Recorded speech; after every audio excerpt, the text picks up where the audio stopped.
निवेश पर सरकार का कहा जा रहा है एक बड़ा बयान आया है। वित्त राज्य मंत्री अनुराग ठाकुर साहब कह रहे हैं कि माइनॉरिटी स्टेक की बजाय फोकस होगा स्ट्रेटेजिक डिसइन्वेस्टमेंट पर, फोकस होगा प्राइवेटाइजेशन पर। क्या हो रहा है, क्या बोला गया है? लक्ष्मण जुड़ चुके हैं, आपको आपकी स्क्रीन पर नजर आएंगे। Lakshman, good afternoon. क्या बोला मिनिस्टर साहब ने?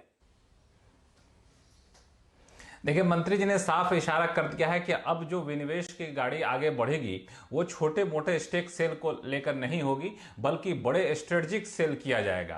ये दरअसल दो अलग अलग सवाल पूछे गए थे राज्यसभा में विनिवेश को लेकर के, तो दोनों का जवाब दिया है वित्त राज्य मंत्री अनुराग ठाकुर ने। और उन जवाब को 3 हिस्सों में बांट कर देखा तो बड़ा महत्वपूर्ण जवाब है। पहली बात तो ये कि अब जो विनिवेश होगा उसमें माइनॉरिटी स्टेक सेल बहुत कम किया जाएगा, उस पर फोकस नहीं रहेगा। सरकार का फोकस होगा स्ट्रेटेजिक सेल किया जाए, यानी 26% से ज्यादा हिस्सेदारी बेची जाए, मैनेजमेंट कंट्रोल के साथ हिस्सेदारी बेची जाए और प्राइवेटाइजेशन किया जाए। इस पर सरकार का फोकस रहने वाला है।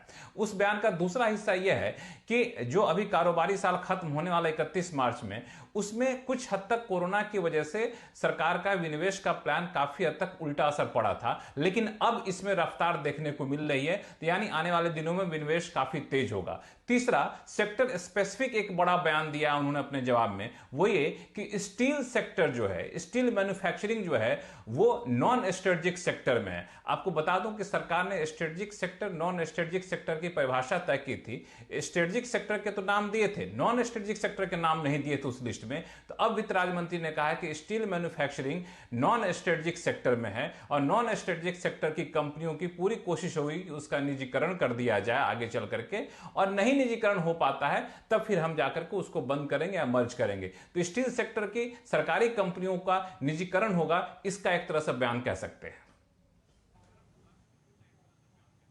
यानी आपको लगता है लक्ष्मण जी कि जिस प्रकार से स्टील मैन्युफैक्चरिंग को भी नॉन स्ट्रेटेजिक सेक्टर में शामिल किया जा रहा है, तो ये नॉन स्ट्रेटेजिक सेक्टर की जो जितनी भी पीएसयूज हैं उनका डिसइन्वेस्टमेंट और स्ट्रेटेजिक सेल सबसे पहले होगा, और अगले 3-4 महीने में, 5 महीने में इस संदर्भ में कुछ बड़ी कंपनियां शामिल हो पाएंगी?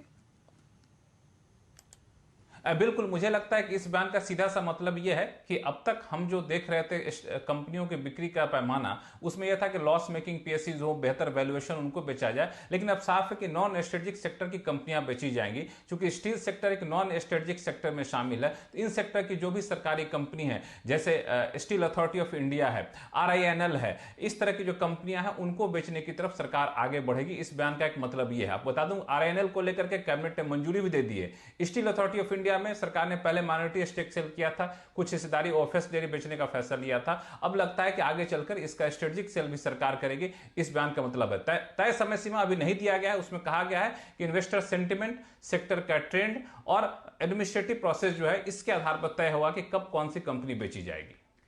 Like the video, subscribe to channel. Thanks.